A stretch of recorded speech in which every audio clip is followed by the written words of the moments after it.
આપણા વિસ્તારમાં આપણો રાજ, આપણા ગામમાં આપણો રાજ. આદિવાસી આ દેશનો મૂળ માલિક છે, પોતે માલિક છે. એટલે ગમે એવો ખમીરબંધી હશે, ગમે એવો કરોડોપતિ હશે, ગમે એવો અબજોપતિ હશે, એનાથી ઓબો બોબો કરી શકાય નહીં. પણ આપણો ગામનો આદિવાસી આજે પણ ઓબો બોબો કરીને પોતે સ્વતંત્ર છે, પોતે આ દેશનો, આ ગામનો માલિક છે, સાબિત કરે છે. આ ઓબો બોબો આબુમાં દેશું, આબુમાં રાજ. આદિવાસી આ દેશનો માલિક છે. એ ચૈતર વસાવા નથી કહેતા, દેશની સુપ્રીમ કોર્ટ કહે છે. આદિવાસીઓનો ઇતિહાસ કહે છે, યુનો કહે છે, આપણો બંધારણ કહે છે.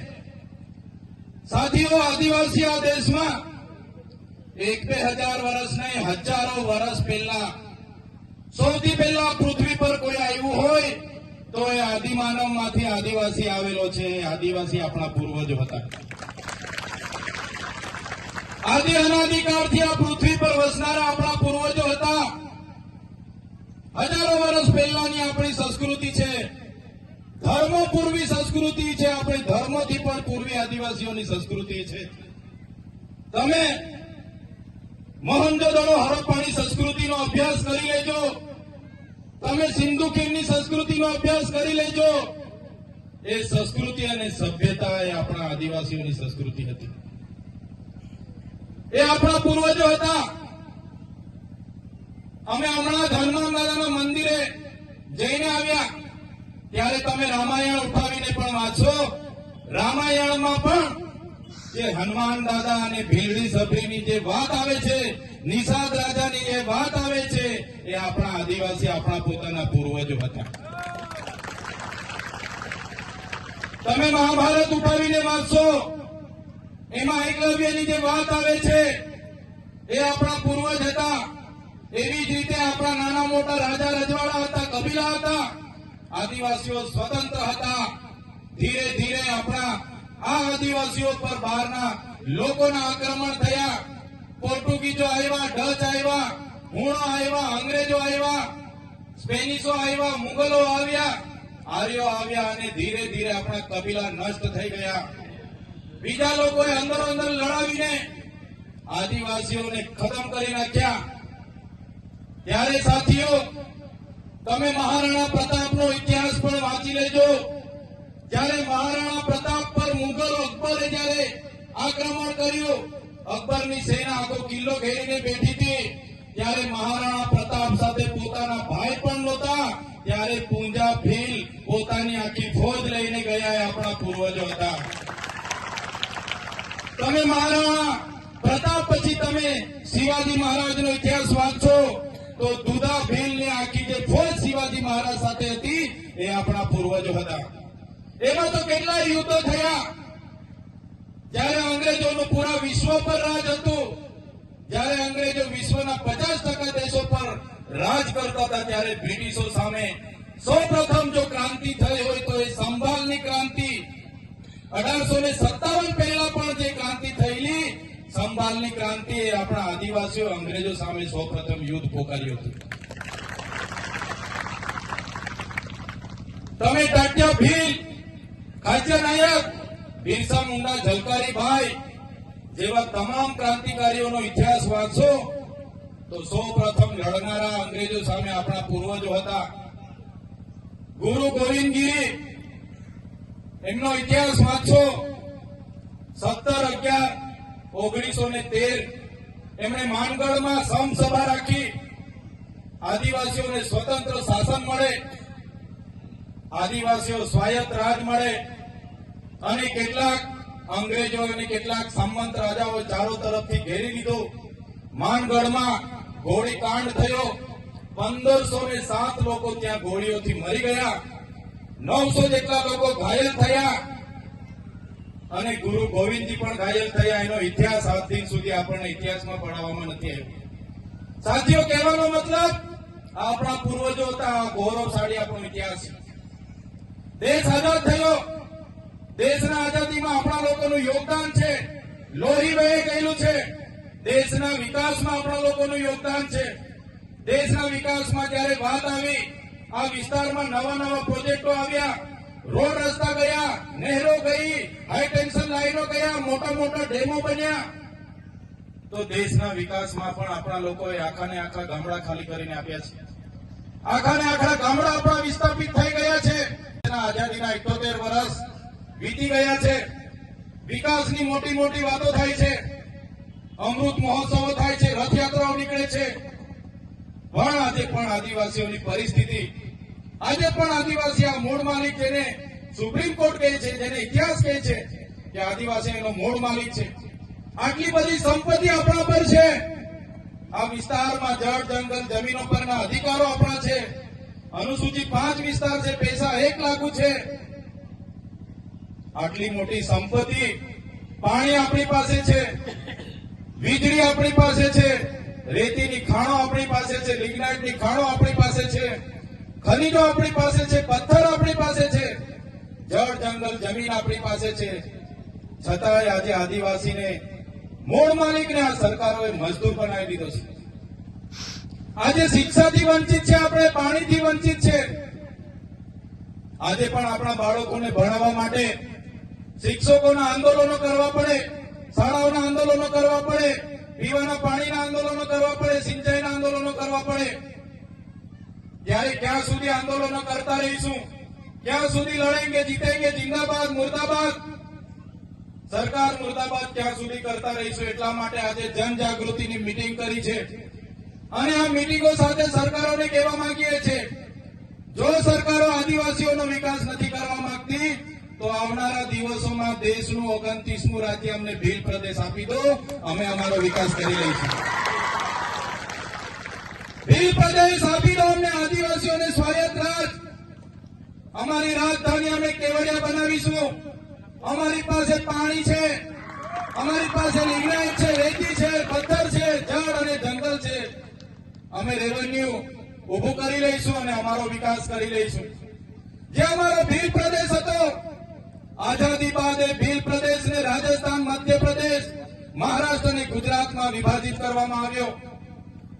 આ ભીલ પ્રદેશ આજે પણ અમે મહારાષ્ટ્ર સાથે જોડાયેલા છે, આજે પણ એના લોકો મધ્યપ્રદેશ સાથે જોડાયેલા છે, આજે પણ અરવલ્લી, વિજયનગર, સાબરકાંઠાના લોકો રાજસ્થાન જોડાયેલા છે. આજે પણ અમે બોર્ડરલેસ થઈને અમારી એકબીજાની રીત રિવાજો, અમારી પરંપરા, અમારી રૂઢિઓ, અમારો પહેરવેશ, અમારી બોલી ભાષા આજે પણ અમારી સાથે છે. આજે પણ અમે બોર્ડરલેસ થઈને એકબીજા સાથે રોટી બેટીનો વ્યવહાર કરીએ છીએ. એટલે સરકારોને કહેવા માંગીએ છીએ, જો સરકારો આવનારા દિવસોમાં વિકાસ આપણો નહીં કરે તો તમામ યુવાનો, તમામ આગેવાનોને, મારી માતા બહેનોને આહવાન કરીએ છીએ, આવનારા દિવસોમાં ભીલ પ્રદેશ માટે આપણે બહાર આવવું પડશે, સરકાર સામે મોરચો ખોલવો પડશે. જે રીતે તેલુગુ લોકોને તેલંગાણા મળ્યો, તમિલ લોકોને તમિલનાડુ મળ્યો, મરાઠાઓને મહારાષ્ટ્ર મળ્યું, ગુજરાતીઓને ગુજરાત મળ્યું, જે રીતે પંજાબીઓને પંજાબ મળ્યું, નાગા લોકોને નાગાલેન્ડ મળ્યું, ઝારખંડીઓને ઝારખંડ મળ્યું, એ જ રીતે અમને આદિવાસીઓને અલગ ભીલ પ્રદેશ આપી દો, અમારો રાજ્ય અમે અલગ બનાવીને અમારો વિકાસ કરી લઈશું. આર્ટિકલ 3 માં જોગવાઈ છે, પાર્લામેન્ટ ધારે, રાષ્ટ્રપતિ ધારે તો આપી શકે છે, પણ આ સરકારો આપણને મજદૂર બનાવવાના પ્રયાસો કરી રહી છે. સાથીઓ, આજે ગુજરાતમાં આપણે 15% વસીએ છીએ.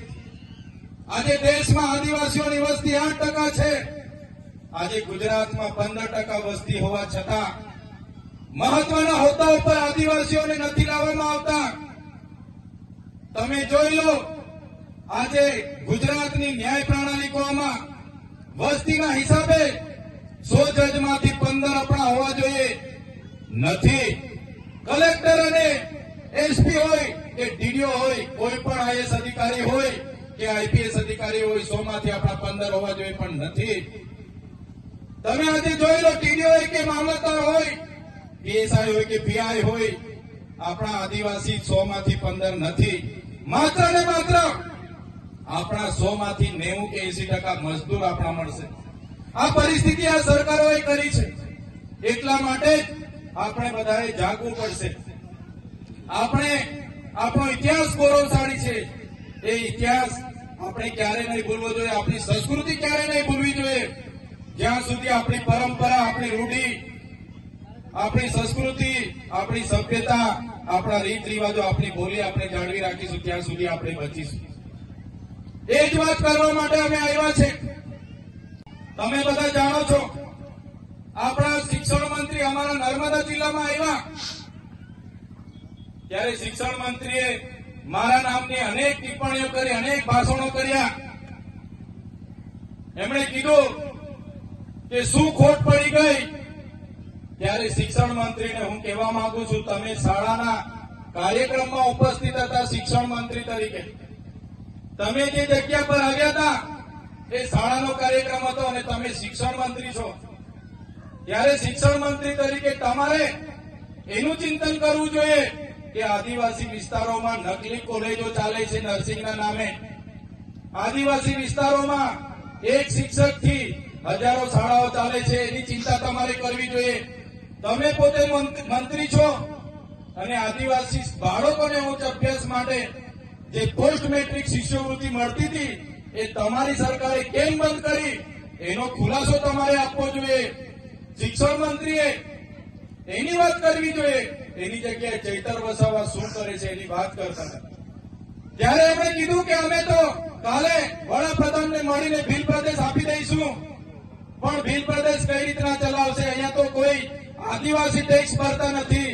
ત્યારે શિક્ષણ મંત્રીને ખબર ન હોય તો એમની જાણ માટે હું કહી દઉં છું, આદિવાસી વિસ્તારમાં જે પાણી છે, વીજળી છે, લિગ્નાઇટ છે, રેતી છે, પથ્થર છે, જળ છે, જંગલ છે, જમીન છે, એમાંથી અનેકો કરોડો ને પણ અબજો રેવન્યુ અમે જનરેટ કરીએ છીએ. એનાથી આ દેશ ચાલે છે. અમે કોઈના પર ભીખ નથી માંગતા. અમે સવારેથી લઈને અમે ટેક્સ ભરીએ છીએ. માચીસ થી લઈને જે પણ સામગ્રી અમે લઈએ છીએ એનો ટેક્સ અમે ભરીએ છીએ. અને તમારા મળતિયાઓ, એનજીઓ, એજન્સીઓ, કોન્ટ્રાક્ટરો ટ્રાઇબલ સપ્લાયનું કરોડોનું બજેટ સગે વગે કરે છે. ત્યારે આદિજાતિ વિકાસ વિભાગે, તમે મંત્રી છો તો આદિવાસી બાળકોની સ્કોલરશીપ કેમ બંધ કરી એનો ખુલાસો તમારે આપવો જોઈએ. 3 વર્ષથી વડોદરાની એમએસ યુનિવર્સિટીના વાઇસ ચાન્સલર બોગસ સર્ટિફિકેટના આધારે નોકરી કરતા હતા, હમણાં પકડાયા છે. એનો ખુલાસો તમારે આપવો જોઈએ. પણ તે આપી નથી શકતા અને હવામાં ફાંકા ફોદારી કરે છે. ત્યારે ભીલ પ્રદેશ અમે કાલે આપી દેવાની મોટી મોટી વાત કરતા હતા. ત્યારે આપણા સમાજના એ પાર્ટીમાં રહેલા નેતાઓને કહેવા માંગુ છું, તમારી સરકાર અને તમારા સંગઠનમાં તો તમારું કઈ ઉપજતું નથી. અહીંયા આવીને ફાંકા ફોદારી કરવાનું છોડી દો. આ સમાજ માટે કઈ કરો. તે દિવસે આ સમાજને સિંચાઈનું નર્મદાનું પાણી મળશે. આ વિસ્તારમાં સારું શિક્ષણ તમે અપાવી દેશો. આ વિસ્તારના બાળકોની સ્કોલરશીપ ચાલુ કરી દેશો. બોગસ કોલેજો પર કાર્યવાહી કરશો. ખોટા સર્ટિફિકેટો લઈને લાખો લોકો નોકરીઓ પર છે, એમના પર કાર્યવાહી કરશો. અને જે દિવસે તમે જો અમારી સરકારમાંથી અમને અલગ ભીલ પ્રદેશ અપાવી દેશો, એ દિવસે અમે તમારો પીઠ થાબડીશું ને તમારી સાથે ઉભા રહીને તમારા વખાણ કરીશું. પણ તમે અમને ભીલ પ્રદેશ અપાવી દો. સાથીઓ, આજે મને અહીંયા આમંત્રણ મળ્યું. આપણી આદિવાસીની 27 અનામતની બેઠકો છે, જેમાં આદિવાસી લડી શકે. એ કોઈ પણ પાર્ટીમાંથી લડીને જીતી જાય. આજે 27 ધારાસભ્ય આપણા આદિવાસીઓ વિધાનસભામાં બેસે છે. પણ આટલી મોટી સમસ્યાઓ વર્ષોથી આપણી ચાલે છે. તો અત્યારે ડબલ એની જમીનો બધી દાહોદ હોય, મહીસાગર હોય, પંચમહાલ હોય, કેવડિયા હોય, નર્મદા હોય, આ સરકારના અધિકારીઓ શ્રી સરકાર કરીને બધા એમના મળતિયાઓને આપી દે છે. એક પણ નેતા આદિવાસીઓની જમીનો માટે, એક પણ નેતા આદિવાસીઓના શિક્ષણ માટે, એક પણ નેતા આદિવાસીઓના આરોગ્ય માટે બોલવા તૈયાર નથી. બધાને પોતાની ટિકિટોની પડી છે. જ્યારે પાર્ટી ઊંચી આંગળી કરવા ગઈ ત્યારે ઊંચી આંગળી કરે છે. એમને ખબર છે 2 હાથ જોડીશું એટલે તાલુકાની ટિકિટો એમને મળે છે, પગે પડે એટલે એમને જિલ્લાની ટિકિટો મળી જાય છે, અને ઉપરા પડીને દંડવત કરી દે તો ધારાસભ્યની ટિકિટ મળે છે. એ જ આપણા નેતાઓ પાર્ટીઓમાં કરી રહ્યા છે. આજે હું તમારા મંચ પર આવ્યો છું આવવા માટે મેં કોઈ પાર્ટીના ધારાસભ્ય તરીકે નથી આવ્યો, પણ સમાજના ધારાસભ્ય તરીકે આ મંચ પર આવીને હું ઉભો રહ્યો છું. હું સમાજના મારા જાતિના સર્ટિફિકેટ મૂકીને અનામત બેઠક પરથી ધારાસભ્ય બનું છું. સમાજના લોકોના આશીર્વાદથી, એમના સહકારથી હું ધારાસભ્ય બનું છું.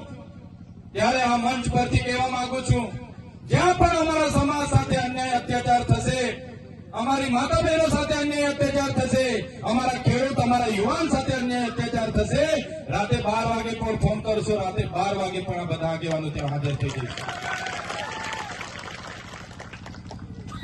આ મૂળ માલિકની હાલત મજૂર બનાવીને આ સરકારો મજૂરી જ કરાવવા માટે કરે છે. આજે તમે જોઈ લો, આપણે મૂળ માલિક મધ્યપ્રદેશથી સરપંચો પણ અહીંયા ઉપસ્થિત છે. મધ્યપ્રદેશમાં આપણા જ આદિવાસીના ભાઈ પર મૂત્ર વિસર્જન ત્યાંના નેતાઓ દ્વારા કરવામાં આવે છે. મણિપુરમાં, એક દેશનું આપણું રાજ્ય મણિપુરમાં આદિવાસી મા બેટીઓને નગ્ન પરેડો કરવામાં આવે છે. આપણે કેવડિયામાં 2 યુવાનોને બાંધીને મરી જાય ત્યાં સુધી મારવામાં આવે છે. ત્યારે કોઈ નેતા આપણે વચ્ચે બોલવા માટે આવતું નથી. અહીંયા મોટા મોટા પ્રોજેક્ટોમાં પાણીના ભાવે જમીનો લઈ લેવામાં આવે છે. ત્યારે કોઈ નેતા આપણા સમાજ માટે બોલવા તૈયાર નથી. ત્યારે હવે આપણે બધા એવી જાગૃતિ આપણા વિસ્તારમાં લાવવાની છે. કોઈ પણ પાર્ટીનો વ્યક્તિ ઉભો રહે, અમને વાંધો નથી, પણ તમારો પ્રતિનિધિ તમારા સંસદમાં, તમારી સંસદમાં કે તમારી વિધાનસભામાં આપણા લોકોનો અવાજ બને એવા વ્યક્તિને આવનારા ભવિષ્યમાં ચૂંટીને મોકલશો. તે જ દિવસે આપણો અવાજ ત્યાં ગુમશે. બાકી આપણું કોઈ વેલી થવાનું નથી. સાથીઓ, આજે જનજાગૃતિ એટલા માટે જ આપણે કરવી પડે છે. આજે એકલ દોકલ બધાને છૂટા પાડતા ગયા છે. આજે જાતિના દાખલા માટે 3 પેઢીના આપણા પુરાવા માંગવામાં આવે છે. મહિના ધક્કા ખવડાવવામાં આવે છે. આજે પોતે આદિવાસી તરીકે સાબિત કરવા માટે આટલી બધી લાઈનો પર ઉભા રહેવા પડે છે અને બીજી જાતિના લોકોને આ સરકારો મેળાવડા કરીને આપે છે. ત્યાં કોઈ આપણો એક નેતા બોલવા તૈયાર નથી. એટલા માટે જ આજે અમે આવ્યા છે. આવનારા દિવસોમાં જ્યારે પણ જમીન સંપાદનો સામે ઉતરવું પડશે, જ્યારે પણ મોટા પ્રોજેક્ટો સામે ઉતરવું પડશે, જ્યારે આપણા આદિવાસીના જાતિના સર્ટી બચાવવા માટે ઉતરવું પડશે, આપણા બાળકોના શિક્ષણ માટે લડવું પડશે, આપણા યુવાનોના રોજગાર માટે લડવું પડશે, તો અમે બધા જ આગેવાનો જ્યારે પણ આહવાન કરીશું, અમે નેતાગીરી, અમે આગેવાની લેવા માટે તૈયાર છે. પણ તમારો બધાનો સહકાર જોઈશે. બધા તૈયાર છો? બધા તૈયાર છો? એ જ વાત સાથે આજના જનજાગૃતિ કાર્યક્રમમાં અમે ઉપસ્થિત થયા છે. ત્યારે વધારે વિશેષ નથી કહેતા, પણ આ જનજાગૃતિ કાર્યક્રમ આપણા જળ, જંગલ, જમીન પરના અધિકારો, બંધારણીય અધિકારો આપણે જાણીએ, પેસા એક્ટ જાણીએ, વન અધિકાર અધિનિયમ, જે જંગલની જમીન આપણે ખેડીએ છીએ, એ જમીનો પણ આ લોકો આપણને આપી નથી રહ્યા. એ જમીનો માટે પણ આપણે ભીખ માંગવી પડે. એના માટે પણ આવનારા દિવસોમાં આપણે લડવું પડશે. એ જ વાત માટે તમારી વચ્ચે અમે ઉપસ્થિત થયા છે. વધારે વિશેષ નથી કહેતા, પણ આજના આ કાર્યક્રમમાં ટૂંકા મેસેજથી આજુબાજુના ગામડાઓમાંથી પધારેલા તમામ આગેવાનો, યુવાનો, માતા બહેનો, સરપંચો, પદાધિકારીઓ, અહીં ઉપસ્થિત મંચસ્થ તમામ આગેવાનો, આયોજન સમિતિ